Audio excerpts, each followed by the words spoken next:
Right.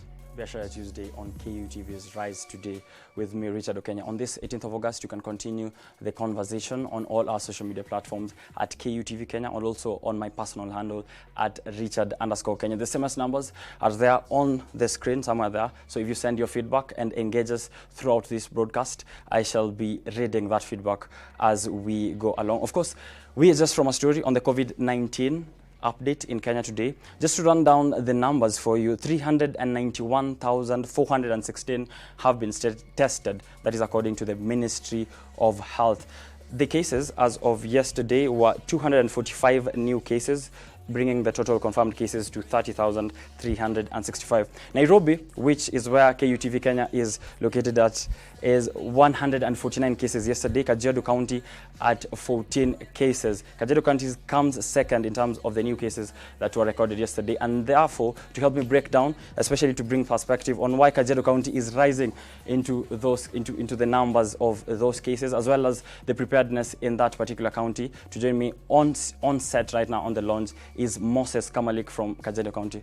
Welcome to studio. Thank you so much. Kajiado County is currently at number 2 in terms of the cases that were announced yesterday. Yes. You are from Kajiado County. That's true.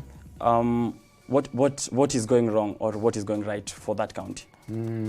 I can say Kajiado, as much as you understand, we border Tanzania, both sides from Namanga, both sides of Loktoktok. So the infections, at least most of the numbers are coming from Tanzania. And then at the same time, you realize that in Nairobi, there are even some cases that at least arise day and night. So we have cases from Tanzania, we have cases from Nairobi, but at least Kajiado itself, we can say it's a good place that you can be at any time. But the other issues that at least are contributing to this is in terms of not using the mask in a proper way.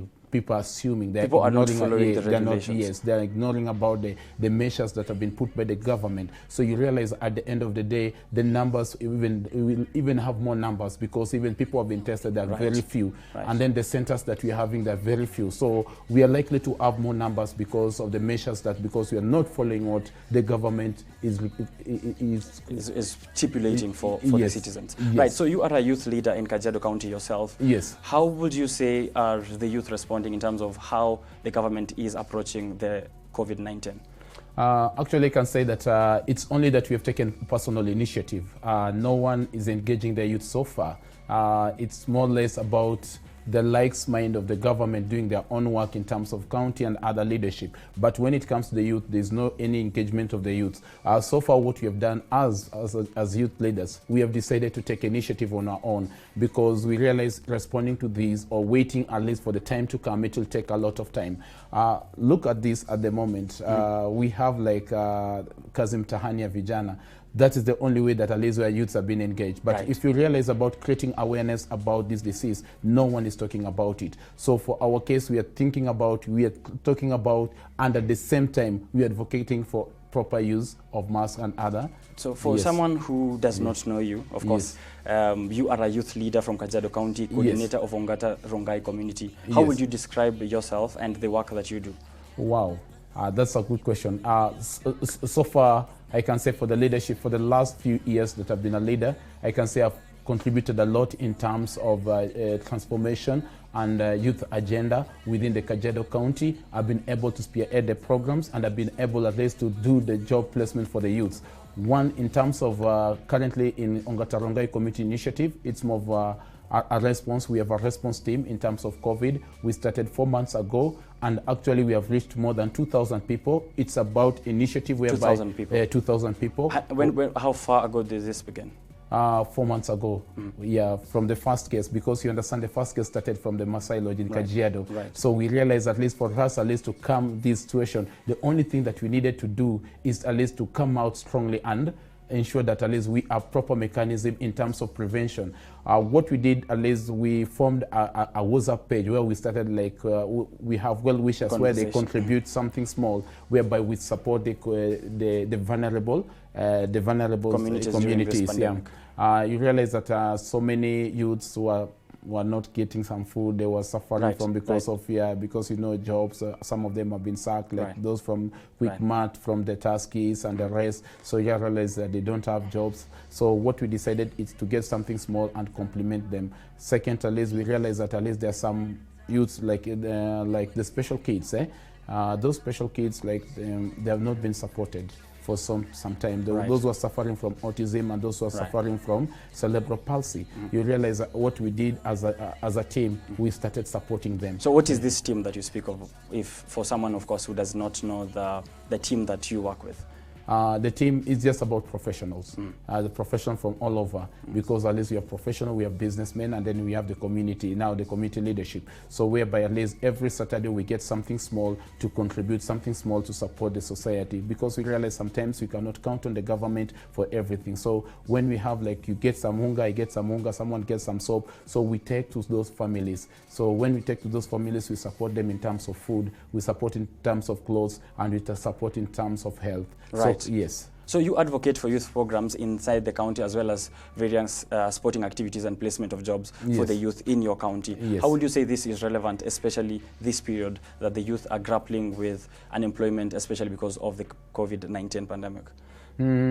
Actually, if you realize that at the end of the day, in terms of sports, we've been able at least to ensure that we have our youths are being engaged in terms of practice. Someone who's watching would say that during this period, people are trying to ensure that they do not go into crowds. Yes. But you are engaged also in encouraging sporting activities for the youth. Yes. How important is it for them during this period?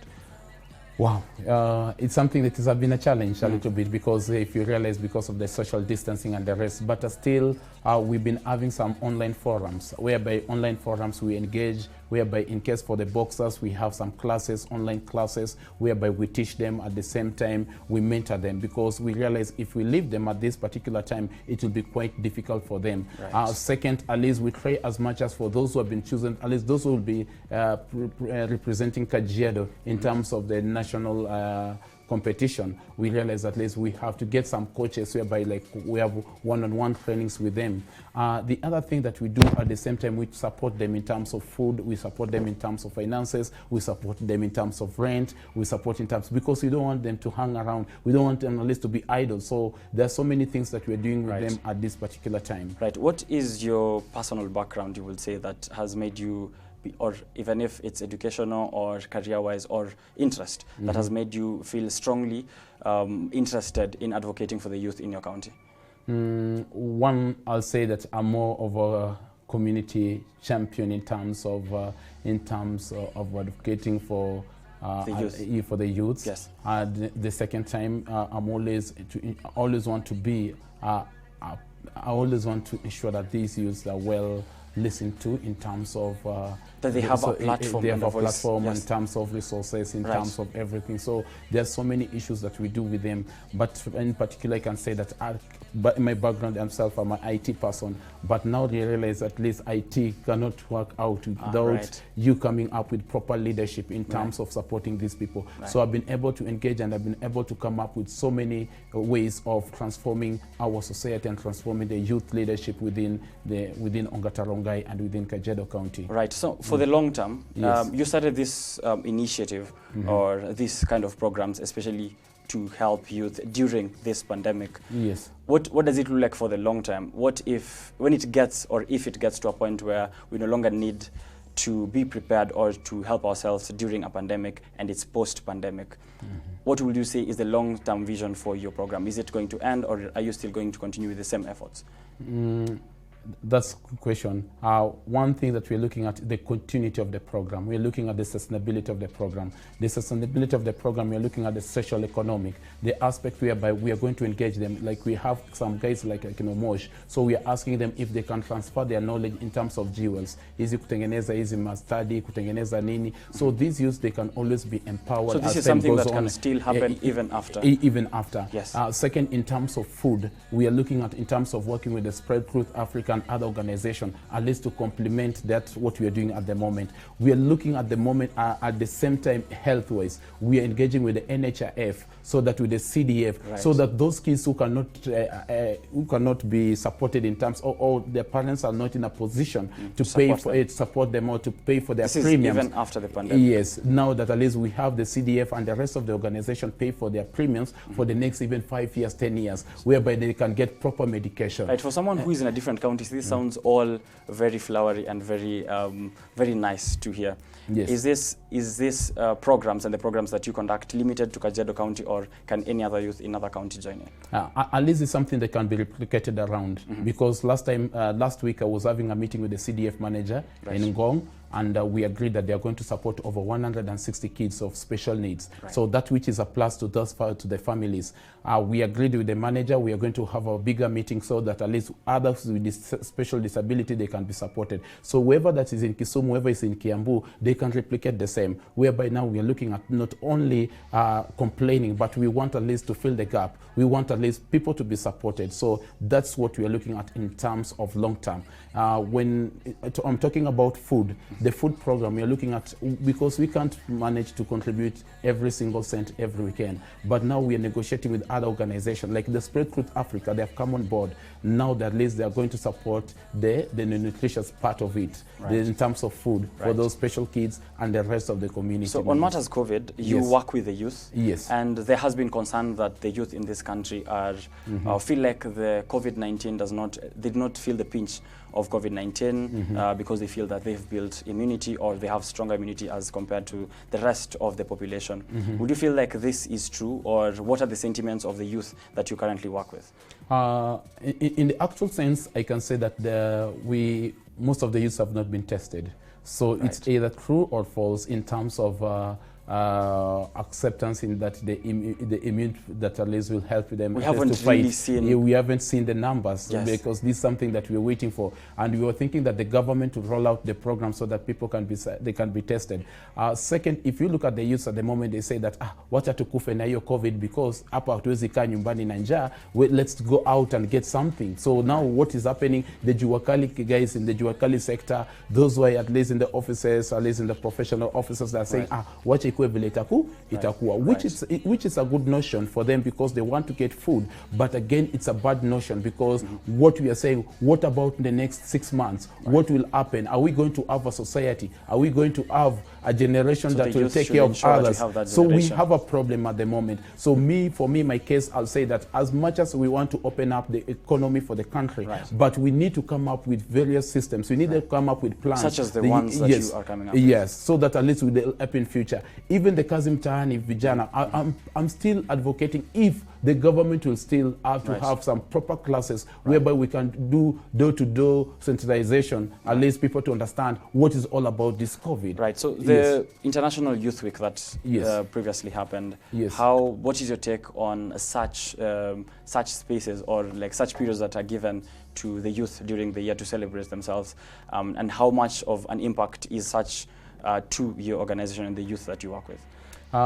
In the actual sense, I can say that the government have tried as much as at least to have those celebrations. But again, we need to ask ourselves, how are the youths been involved and how are the youths been supported? Because you realize they will just say things because at least they've been said in the television, or we come up with the policies that at least the youths are not engaged. Because currently we have the Kenya Youth Framework that was launched the other day. We ask ourselves, who are the guys that are behind it? Now, second, they had the president talking about there will be some appointment about the cars whereby at least some youths are going to be engaged. My question will be how and where exactly. So my question will be if the president and the rest of the government and other people, the officials, they want at least youth to be felt about it. I think it's high time at least youth to be engaged from the grassroots level. They need to be engaged from the appointments at least are taking place. So currently you realize from the location level to the county level to the national level, we'll have the celebration once in a year, but there'll be no impact felt at the end of the day.